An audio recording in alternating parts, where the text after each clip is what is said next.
જય શ્રી કૃષ્ણ. નમસ્કાર મિત્રો. આજે આપણે વાત કરીશું નવધા ભક્તિના ત્રીજા પગથિયા વિશે. તો એ નવધા ભક્તિનું ત્રીજું પગથિયું છે સ્મરણ શક્તિ. તો સ્મરણ શક્તિ એટલે શું? તો સ્મરણ શક્તિ એટલે નિરંતર આપણા હૃદયમાં ભગવાનને યાદ રહે અને નિરંતર આપણે રાત દિવસ ભગવાનનું સ્મરણ કર્યા કરીએ.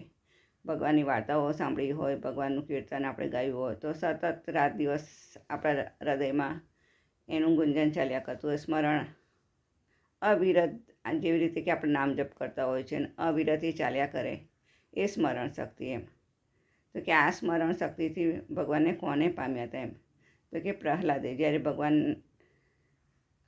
જ્યારે પ્રહલાદને એના પિતાજી ઘણું દુઃખ આપતા હતા કે તું ભગવાનને ના યાદ કર, હું જ ભગવાન છું. હું બધાને કહું છું કે હું ભગવાન છું અને બધા મને યાદ કરે છે ને તું જ મારો દીકરો થઈને તું મને કેમ આવું કરે છે? એમ તો એવી રીતે બહુ જ દુઃખ આપતા હતા એને. છતાં પણ એ નિરંતર એ ભગવાનના સ્મરણમાં રહેતો હતો અને ભગવાને એવી રીતે યાદ કરીને છેવટે એ ભગવાનને પામી ગયો. ભગવાને એના પિતાના ત્રાસમાંથી છોડાયો. તો એ છે સ્મરણ શક્તિનો પ્રભાવ. તો નવધા ભક્તિના પહેલાં 2 પગથિયા, શ્રવણ શક્તિ અને કીર્તન, અને આ ત્રીજું છે સ્મરણ શક્તિ. એ 3 નવધા ભક્તિના 3 મુખ્ય પગથિયા છે.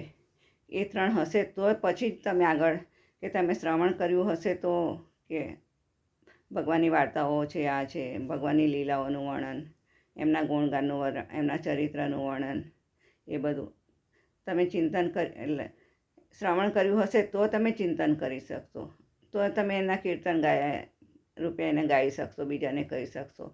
અને જે તમે એ 2 પગથિયામાં તમે પાવરફુલ હશો તો આ સ્મરણ શક્તિ તમારી ઓટોમેટિક, સ્મરણ ભક્તિ ઓટોમેટિક તમારી થઈ જશે. તો આ સ્મરણ શક્તિથી પણ ભગવાનને આપણે પામી શકીએ છીએ. આ છે નવધા ભક્તિનું ત્રીજું પગથિયું, સ્મરણ શક્તિ. જય શ્રી કૃષ્ણ.